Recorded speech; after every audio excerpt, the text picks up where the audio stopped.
You are listening to the Hodges Huddle, where we discuss all things in the wide world of sports. Here is your KLSU sports team.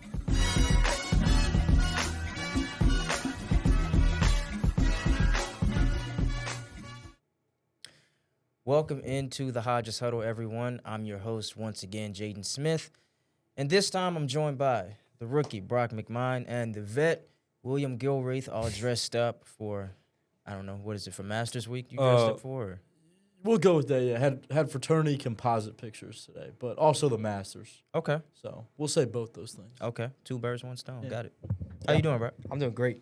Just got done with I guess yesterday when y'all see this, just got done with the softball game.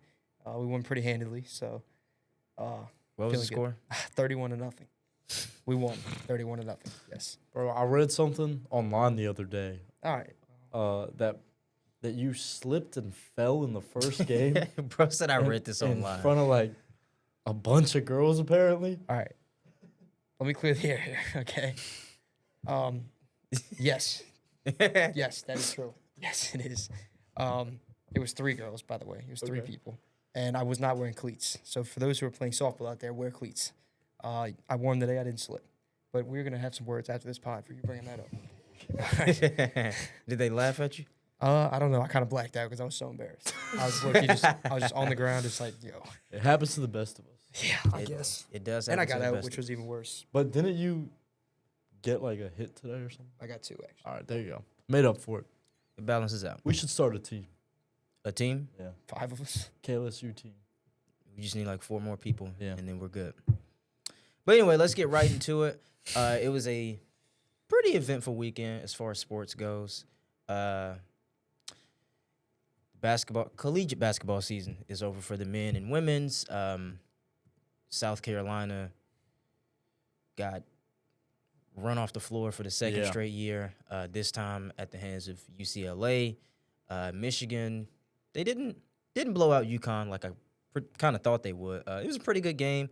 Thought it was pretty questionable as far as the officiating went. I saw a lot of people complaining about that. But I think the biggest story of all the Final Four games over the weekend was no doubt between South Carolina and UConn on the women's side, and more specifically, the fiasco between Geno Auriemma and Dawn Staley.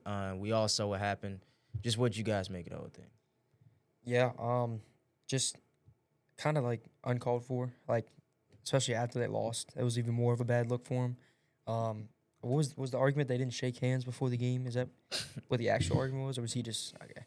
Maybe that's what he said. Yeah, that's what he said. It was probably a little bit of that, and they lost, and South Carolina just completely out-physicaled them. So he probably wasn't too happy with that. Yeah. But from what I was told, I was talking to my uncle when this happened. Geno has a reputation for this, always complaining when stuff doesn't go his way. So just another thing that happened to them. The whole situation was a little weird to me. Kind of came out of nowhere. I think you could tell Geno was upset. He was talking about how they were ripping Sarah Strong's jersey, but then you see she ripped it herself. Everything about this game was kind of just a little odd.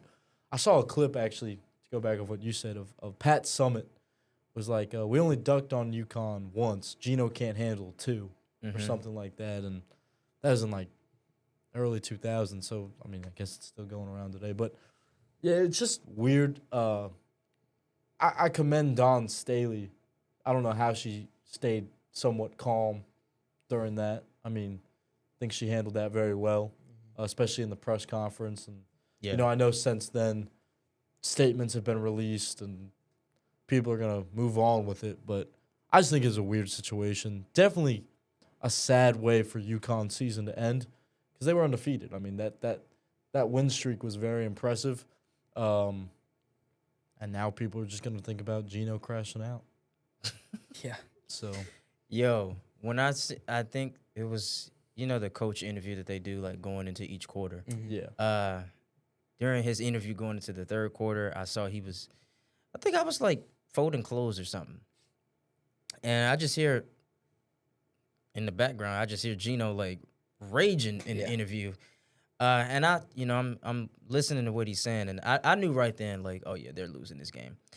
Anytime you see a coach getting beside themselves and the game still going on in the interview, like you complaining about fouls and And not even just that. What stood out to me is that he didn't even just speak to what was happening in the game. He also kind of indirectly spoke on Don then. Yeah. He said, their coach gets to call the refs all types of names and stuff like that. And you don't really see that happen often in at that point of the game. So I thought that was very telling as well. But like you guys said, this is just Geno has a history of doing this. I saw Candace Parker spoke about it, and she was on those Tennessee teams that play under Pat Summitt. She said Geno really. It's easy to be respectful when you beating everybody by 30. It's all good then. Everybody wants to shake hands then, but every time he sees a team that's a threat to him, or every time he loses, these things tend to happen. Don Staley is not the first coach that he's done this to. He has a very storied history of doing stuff like this with Pat Summitt. Like, to go back to your point about the clip, I saw a clip of them asking Pat Summitt in a press conference, like, if she was driving and she saw Geno on the side of the road, like, what would she do? And she was like, well, I'd give him a ride. And they asked Geno to say, well, no, Geno was like, I'd just rather walk. Like, in the same press conference, mind you. Like, Bro, what? It's just, yeah, man. That's crazy. It was just weird stuff like that. But I also heard, like, and this was, like, last year. I think this came from, like, Holly Rowe. She said something like, every time, like, UConn loses, what Geno will do is he will do or say something wild to get the attention off of his players. So now the attention is all on him, and now it's not on his players. Do y'all buy that at all?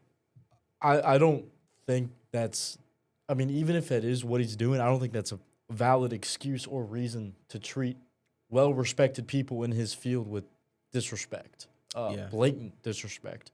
You don't take attention away from your players by putting it on yourself. Like, there are other ways to take the attention or the bad press off your players, like highlighting the amazing run you just went on. The fact that people celebrate getting to Final Fours. Like, they hang banners for getting to a Final Four. That's a great way to end a season. Yeah. I mean, obviously it's not the end goal, but still, like, that's an accomplishment within itself. Yeah. And I mean, that may be the case. That may be what he does. I think that's incredibly stupid. If I was a coach, which I'm not, probably will never be. Probably, huh? Almost definitely will never be a coach in the Final Four. You never know, though. But like, I would want to celebrate my team and not take the attention off of them. I would want to kind of spin it and be like, well, look what we just did. We just won 50-plus games. We didn't lose for a year and a half. Like, all that crazy stuff, people are now going to forget.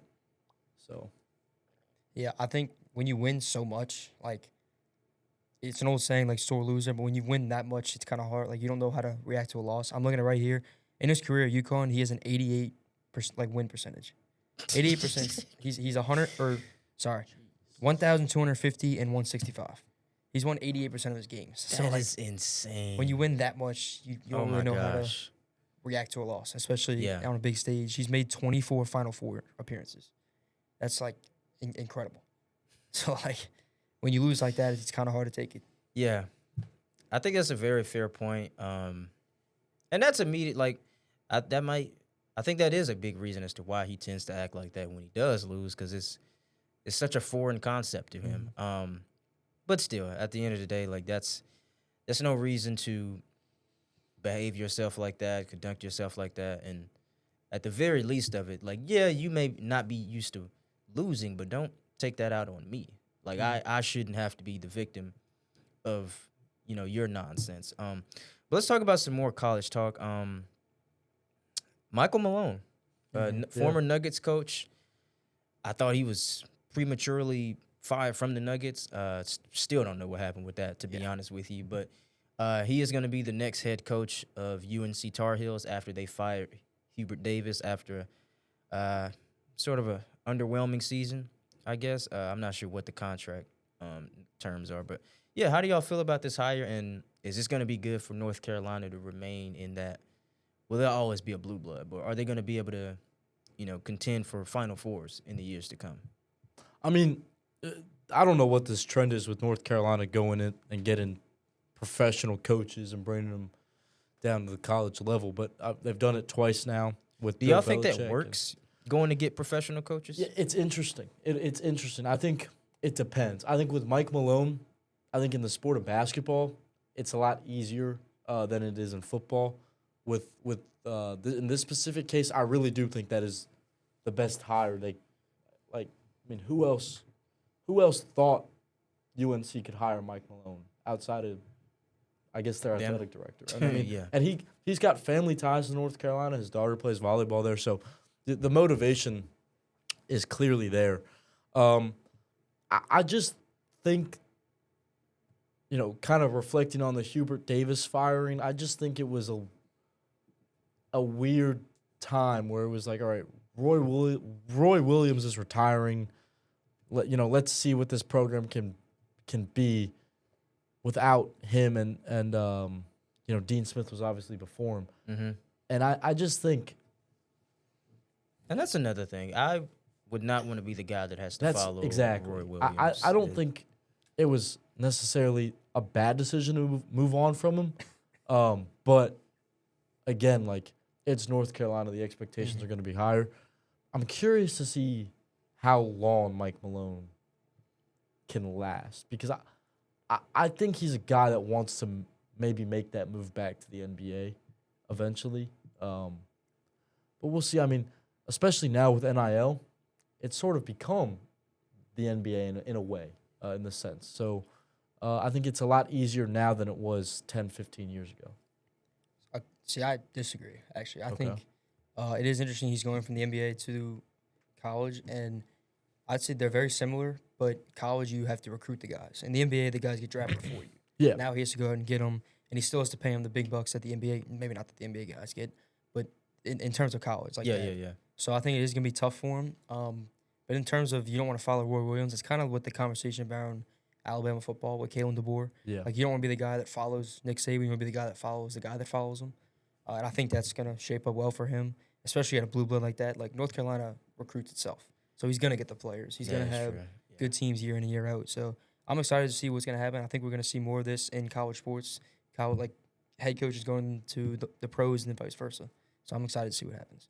Yeah, I kind of the same. I think this would be great for North Carolina, just from the fact that I do think this was the best hire that they could have gotten. Yeah. I before they made it, I heard talk about them going to get Bill Self from Kansas to get, which I always thought that was kind of ridiculous. That never made sense to me. But I did think that this was the best hire that they could have gotten, given the circumstances. You get a coach who's done it all, who has an NBA championship, and he wasn't just one of those coaches that he got carried by his great players. He was genuinely a great coach for that Nuggets team, and I think he'll be able to do the same thing in this type of system. And to your point, in the NBA, the guys are drafted for you, but at a school like North Carolina, the school recruits itself also in a sense. So that's less work that he'll have to do.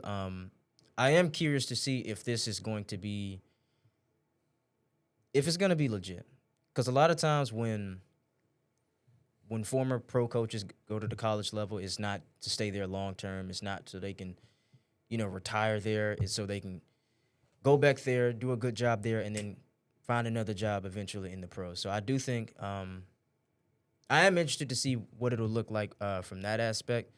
But yeah, we'll just have to see, what type of team North Carolina is going to be in the few years to come. Yeah, and on that thought, the most recent NBA head coach to go to college was Jerry Stackhouse when he was interim coach for the Grizzlies. And then he went to Vanderbilt, and that did not go very well. And he's already fired, and the next guy came in and built Vanderbilt back up. So, I'm looking at this now.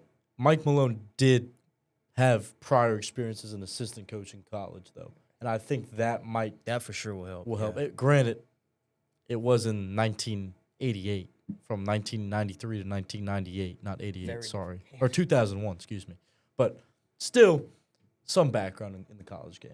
Yeah, I think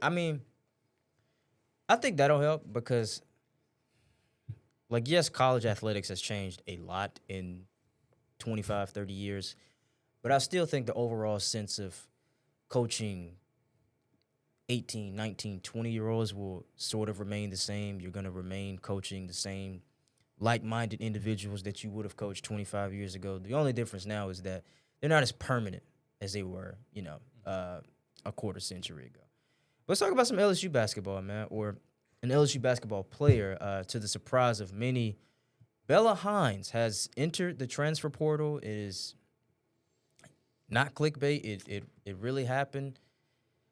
Are we shocked? Are we happy to see her go? How are we feeling? Little surprised, especially after Kim kind of went out and said she met with everyone one-on-one, and everyone was coming back pretty much. Yeah, it's a weird situation. Again, kind of like the Geno Don thing. It was like, whoa, just like I was kind of taken aback. Yeah. Yeah. I mean, I see. I don't know how accurate this is. There are people saying, "Oh, Gary Reedus is tampering and all that stuff. Maybe she'll go to Rutgers, follow him there." I'm not sure what'll happen. I know her dad was on a Twitter space yesterday and was trying to clear the air a little bit. Don't know how that went down, but I definitely think the reaction is a little justified because this team felt so tight this year. Like, they felt so connected. And even Bella Hines mentioned in her post, like, the sisterhood that they built. And you look at her on the bench, and she always seemed excited and like she was having fun. So, again, it was a little like, I wonder why this happened. But, again, new age of college sports, new day. Stuff like this happens now. And maybe there is just she wants to, create her own, game in a way. But I mean, I think it's a big loss for LSU. I think they'll recover just fine, but I think it is a loss. She's very talented. I think she was a top 30 player in the nation as a freshman. Yeah, she's like the like number 24 24 or something like that, out of Albuquerque. That's a little weird. Not weird, unique. But it just took me back. Yeah. Am I surprised? Not really. Confused, I think, is the better word. Because what he said, she was a spark for this team and she played a good bit. And I assumed she was going to be like the leader of the helm next year. Her and if Phil Wiley came back. But I'm not really surprised because it is a new age of college sports, and I'm sure she got an NIL offer, and I can 100% say it's tampering. Everybody tampers. Like, that's just – it's not even a secret anymore. Yeah. So she probably did get offered something in the portal, and she's going to go take it, which you can't blame her. Like, go get your money. Go make your money in college. But it is a little frustrating and confusing to me. Yeah, I think if nothing else, and I learned this with the Bryce Underwood situation. Yeah. But this, even with, Kim Mulkey saying, well, I spoke to everybody, and I think Bella was like on Instagram Live like a month ago, and people were like resurfacing that where she said she was staying or something like that. Take all of that with a grain of salt, guys. Yeah. I don't care. When he talks. I don't care what they tell you. I don't care if they cross their heart and hope to die. Until that next season starts, until they tip the ball off, like, anything can happen because, as Brock just said, money talks, things happen, calls are made. And it can always happen like that. Like, this should teach us, like, don't ever be shocked about this. I was definitely shocked, though. Like, you can't help it. It's just a natural reaction. But, this shouldn't come as a surprise to anybody. In fact, I think people should kind of get used to it. I think this is the new age of college sports, and the people that helped make your team good one season can not be there the next. I mean, Coach Mulkey talks about it all the time in a press conference, how much, especially when she's speaking about Flau'jae, how much how rare it is that an individual will stay at a school 4 years. For all 4 years. And I think this is just further proof of that, It really is kind of the new norm. And it's sad in a way, especially when you're like a fan favorite. And it sort of seemed like... Oh, you talking about Bella? Yeah, Bella Hines seemed like a fan favorite. And I think that's why there's such a emotional response to this. Yeah. So it seemed like she was going to be the heir to the throne kind of for Flau'jae. Like, she was going to be the next one that everybody loved, the next point guard that would lead the team. But not anymore, at least as of right now. Yeah, at least as of right now. I don't know, man. It's sad to see her go. You get so used to seeing certain faces on the team and seeing them in TikTok edits and stuff, and now they're What's just that not gonna song be they're here. always saying? You travel. Y'all see that clip on Instagram or something? And Bella Hines is in the front and she's like dancing to it. Is it like a cheerleader chant? It was like a cheerleader. It was like an NIL promo thing or something. But yeah, I don't know. You know got what a I'm different talking For about? You page, man. I don't Bro, know, bro. I don't know why it's on my For You page, but I see it. It's like an ad. I get it. I promise you. Someone out there knows what I'm talking about. I'll try to find it. Well, let us know when you find it, man. I will. But to continue with the NCAA talk, and speaking of transfers and stuff like that, there's been a recent executive order filed in the NCAA to move to a 5-year eligibility model, and it's going to limit players to one-time transfers over the course of their 5 seasons. So everybody gets 5 years, and if you try to transfer more than one time, you're gonna have to sit out a year. What do we think about that rule? Is it a good rule? Is it bad for college, or is it any different than what we're doing now? Go ahead. Okay, sorry. I like the rule. I think they're going in the right direction, but I don't think it's enforceable. Like, a lawsuit's going to come at some point from somebody. Maybe they're not happy. Maybe there's a medical reason they need to get out of there for some reason. Like, something's going to come up every single time. There's going to be lawsuits, and the NCAA is going to lose. The NCAA doesn't win lawsuits against the players, especially in the NIL era. So I think, like, it's sad but true. Like, Yeah. I think they probably should have done 2 transfers to start, just like as a leapfrog. But one is just not. It's not sustainable. Like, it's not gonna get enforced. Are there not like? Because you know how the NCAA has those periods where if your coach leaves, you used to be able to. Yeah, you get 30 transfer. days. That still wouldn't apply here. I haven't That wouldn't seen be that. I'm sure grandfathered. there's more details like Interesting. in the fine print of it. Yeah. But yeah. I feel like personally, there needs to be some sort of control in a way. I don't think it's a bad thing, but like you said, it will not last long. Someone will file a lawsuit. It will be overturned. NCAA just doesn't win. For good and bad reasons, they don't win. And so, but it's nice to see that there is an attempt to kind of regulate, because it's gotten out of hand. I mean, it has. And, you know, we're all LSU students, but, like, I don't think a school necessarily should be able to just go out and spend $40 million and get an unbelievable football roster overnight. You know? You don't. Exactly. Yeah, I think there's something. What is it? Is it just for ethic reasons? Or? Well, okay. Maybe I'm an old head here. There's something special to me about building a strong, like, connection to a player.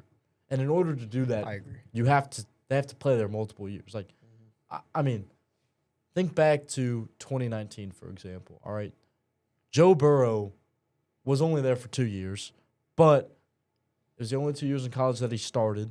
He came in 2018, and it was like a breath of fresh air. Mm-hmm.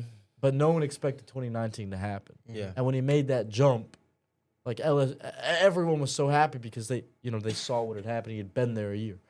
Now we come into 2025, this 2026 season, we'll have Sam Levitt. We'll have I'm not hating on any of these transfers, but you'll have this. And if they go do something crazy and something special, it doesn't mean any less, but your connection and bond to the players is a little different than if you would have done it with a guy like if Garrett Nussmeier did something this year, for example, or like when Dylan Cruz with baseball, Flauget with basketball, like things like that. You just kind of lose that connection to your team. Yeah. And from a fan standpoint, you want your team to win, but I think there's also something special about how you win. And in the current age of college sports, that's gone away. It's just all about winning, and it's not the process. It's just throw money in a pool, try to get guys to come in. And that kind of takes it takes away such a beautiful aspect that was in college sports. I think that's a fair point. And you even look at Jaden Daniels, like, he didn't spend a bunch of time here, but 2 years, there was enough time for him to get here, get familiar with the community, get familiar with the rest of the roster. And now when you think of Jaden Daniels, the lasting image of him playing college football is in an LSU jersey. Mhm. If he would have just come here 1 year, you wouldn't get that. You look back to the team aspect of it. What comes to mind is the Florida Gators documentary on Netflix, and they were talking about how they were working out every day in the weight room together at 5 a.m. Like, if you get a team full of transfers like we had, like you're not getting that type of connection. It's not enough time to get to know anybody. These players just don't know each other, and they don't. If you don't have 11 guys on the field that know each other, front and back, you're probably not going to win a national championship. It's just the way it is. I think. I mean, you have to have at least 75% of your roster has to be familiar enough with each other to say, that guy's going to have my back. I didn't just meet him 6 months ago. I guess, like, Indiana is an outlier here, but, like, there's still that, like, connection there. Yeah, you're right. Like, they have to be able to build that team bond, that brotherhood bond, that sisterhood bond. You just don't really get that anymore. And then you see guys throwing shade, like, oh, I'm glad he's leaving. Oh, he can go. Well, it's like, if he's going to impact winning, you want him to stay. Yeah. So, I don't know.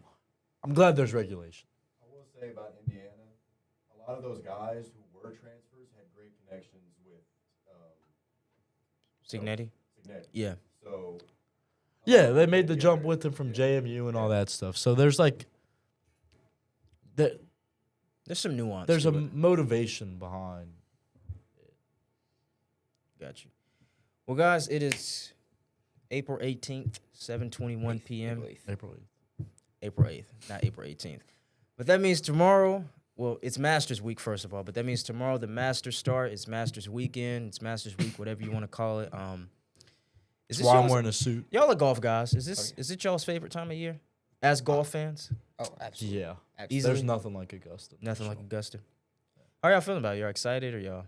I'm pumped. For the next 4 days, I just get to chill back, watch some good golf with on the most beautiful course in America. With the best Oh, you golfers. think it's the most beautiful course in America? Just Easily? the scenery, yeah. That's part of the reason the Masters is so special. Yeah. And it's kind of cool if you can watch like on YouTube the transformation of each hole over time and how prettier it's gotten. Like hole, what is it, 12? I'm not that tapped Oh, in. it was crazy, but yeah. Yeah. Well, let's get into it. I want you guys' picks. Who do you think is going to win the Masters? And then who's your dark horse candidate? It's always hard to predict these things. It's kind of similar to March Madness in a way where it's like, all right, there's a lot of different options. And it's not, I don't want to say it's a one-off, but it kind of feels a little random at times. Mm-hmm. Yeah. That's just how golf is, though. I think there are a couple guys this year. I might be biased here because he's probably my favorite. I got Bryson. Brock and I were talking about it earlier. You know, he's a Bryson guy. But I really do think if you look at the way he's prepared for the tournament, like Noah was saying how, Bryson DeChambeau, he's a live guy. Like he's a LIV guy. He doesn't really come to the tour unless it's the U.S. Open or the Masters. In a way, I think that's an advantage because it allows him to kind of work on what he needs to work on in not a smaller scope, but it sort of feels like there's a little less pressure on him. And so I think he can develop his game and prepare for these big tournaments better than he would if he was playing on the tour week in and week out. So I got Bryson as my favorite. Yeah, I like that aspect there. That was good. I also have Bryson. Bryson's not winning. Yeah, probably Yeah. not. Yeah. Sorry. But before I say why I have Bryson, I just want to take a moment to highlight Scotty Scheffler's Oh, yeah. dominance. Scotty Scheffler's the best golfer in the world. For now. reference. I know what you mean. Yeah. For reference, the odds came out for the Masters. Scotty is at plus 550. The next closest is Bryson with plus 1,000. That's how good Scotty Scheffler is. So I wonder what the lines were like in 2000, 2001. Yeah. Like, no, I just genuinely just curious what those lines would have been. they were probably all Tiger. That's Tiger. it was, Yeah. I mean, Probably a couple That's actually low key. fills. No. He didn't. Yo, if there's two athletes that I'm jealous that I wasn't like alive and conscious to see live, and it's Michael Jordan and Tiger Woods. Like Tiger Woods, I don't know really anything about golf, but I think golf in my mind. him. Oh, that's Tiger. That's the sport Tiger Woods plays. Like he's that dominant of an athlete that I think he kind of supersedes the sport itself in a sense. I would argue, maybe not to y'all because y'all are actually golf guys, so y'all know much more. There are a golf than me, couple. but like, There are a couple guys, but he's up like there. Arnold Palmer. Like I know Arnold Palmer. Yeah, Gary Player. Jack Nicklaus. Jack Nicklaus, right? Those types of guys. But yeah, Tiger's up there. for sure. Scotty, You said Bryson. Scotty's starting to Scotty. get there. Oh, yeah. The reason I have Bryson is, okay, so in the last 10 Masters, the average winner is 32 years old and Okay. ranked 9th in data golf rankings. I don't know what that is, but that's what the thing is. In the last 20 Masters, the average winner is 32 years old and ranked 9th in data golf rankings. Bryson DeChambeau is 32 years old and currently ranked 9th in the data golf rankings. So you just jinxed it. Maybe I did, but So how you doing the math to me, man? Yeah. I've been on Bryson the last 2 years, Hey. 3 years actually, and he hasn't won yet, so he's due, if you think about it. And he's just, he's a likable guy. He obviously had the controversy when he was in the PGA he's kind of a crybaby. A little bit. Just a little bit. Throw him a crap, baby. The obvious clip with him in the rope. I don't know if you've seen that. And he got, Nah, what happened with that? he was like, was it a spectator? Or like, he ran into a rope getting his ball, and he like threw a tantrum. And he caught a lot of flack for that. And now he's more mature. His father, when his father passed away, he got a lot more Yeah. mature. Oh, wow. Sorry to take a dark turn there, but I mean, Yeah, that was it dark. is true. So yeah, he is a likable guy now. So I want to see him win one. Got you. Bro, you want to hear a crazy golf story real quick? Not about the Masters. But What's up? You just reminded me. When I was like 7, maybe, I went to the Sony Open in Hawaii with my dad, and there was the ball went like outside the ropes into the crowd, and I was like walking backwards, and I almost stepped on, like someone had to like pick me up because I was about to step on the ball, and I forget who the golfer was, but he comes over after, and he gives me a ball after he hits it, and people are yelling at him, "Oh, he almost like kicked your ball," and he's Yeah. just kept walking. He just didn't care. But yeah, almost. How do you not remember what Yeah, how golf do you- I was? think Like I you didn't remember ask that. It was. anybody. I You was didn't like ask your 7. dad. Like, I was just picking grass a little bit. You gotta ask your dad, man. I'm sure he'll remember. It probably wasn't a big golf. It was not. It was a Sony Open. It wasn't a massive, and it was before the cut too. So it wasn't like a. Yeah. Yeah. It was. I mean, they were on the tour, but it wasn't a big name guy. Got you. I wish it was Matt Kuchar though. He's my favorite. Well, as a non-golf guy, I'm gonna go with Scotty. I think Good that's pick.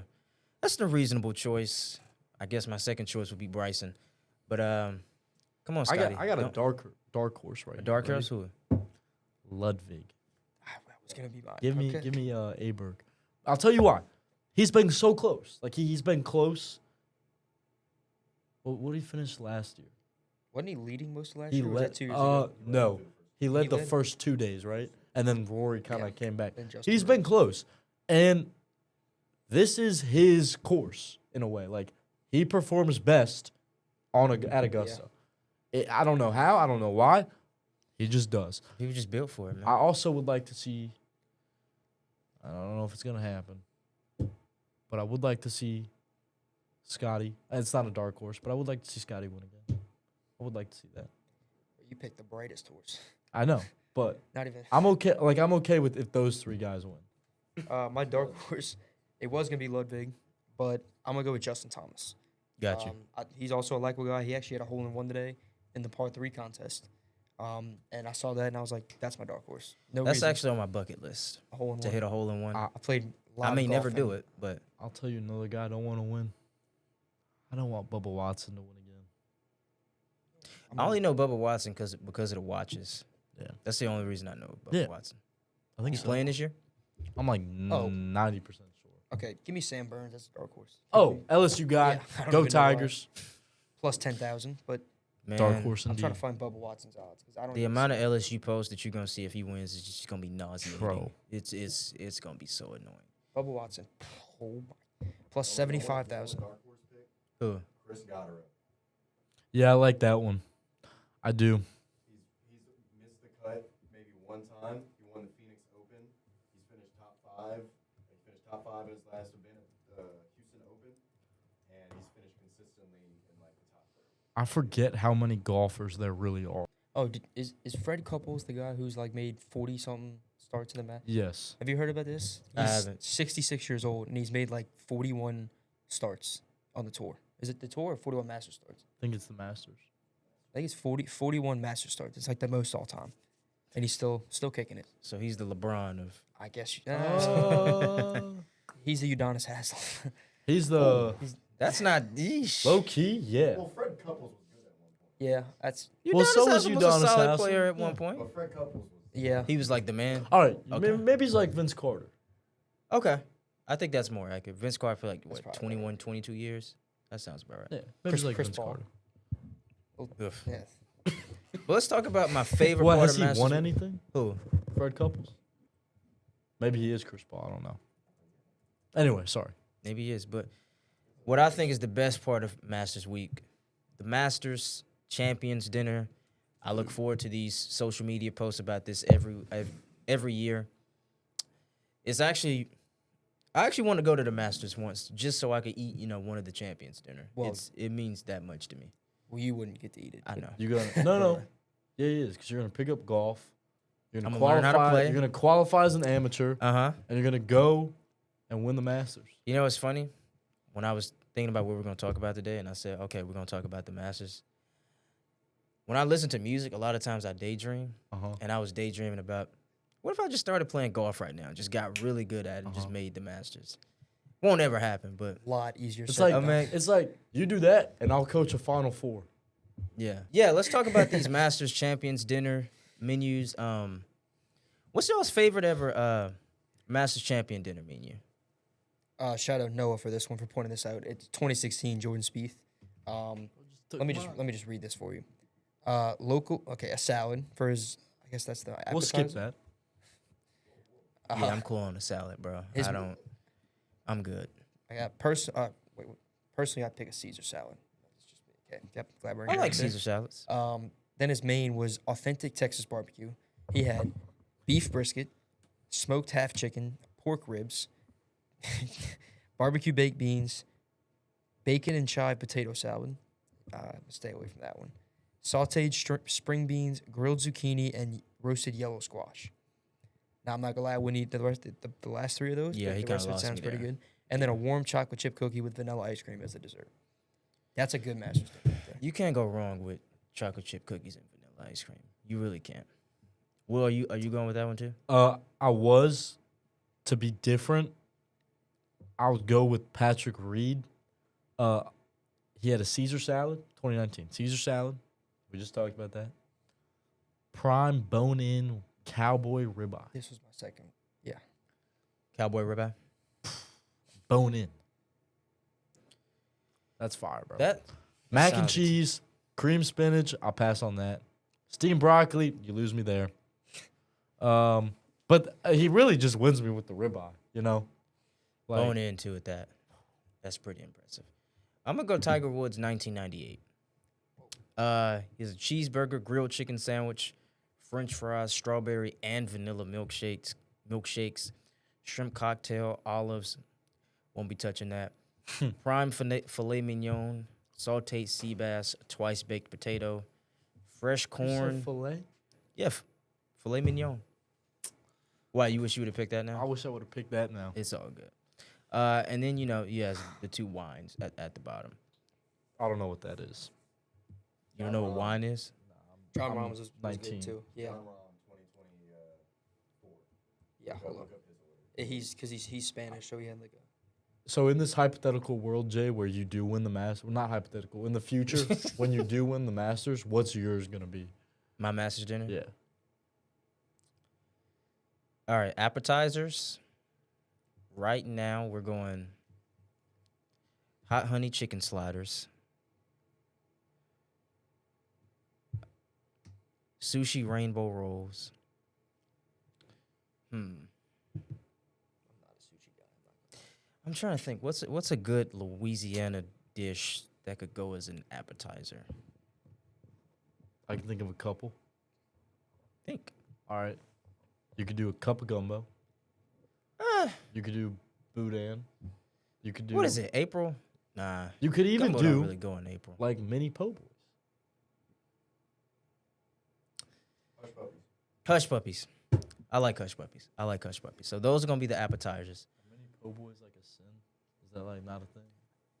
I've never once. I've never heard seen them of either, it. but like you Yeah. could condense it and have You it as could. an appetizer. I think that'd be a lot of work though. Probably. But Definitely. the as far like, what's after that? The main dish. Yeah. Main dish. I'd probably go filet mignon. Filet mignon, either that or you can go fried catfish. Okay. Because I wanted to be sort of like Louisiana inspired, and then the catfish will be served with specifically my dad's red beans and rice. Emphasis Okay. on my dad's red beans and rice. And then the filet mignon will probably be served with French fries or something, just some French fries. And then for dessert, peach cobbler. Okay. Peach cobbler, French vanilla ice cream. And then I'm good to go, man. That's really all I need. I'm a simple guy. What's y'all's master's dinner? You go last because I know you've been All thinking right. about this Let one. me get ready then. So for my appetizer, I'll probably go buffalo chicken, boneless wings. Okay. Some oysters to keep it Louisiana.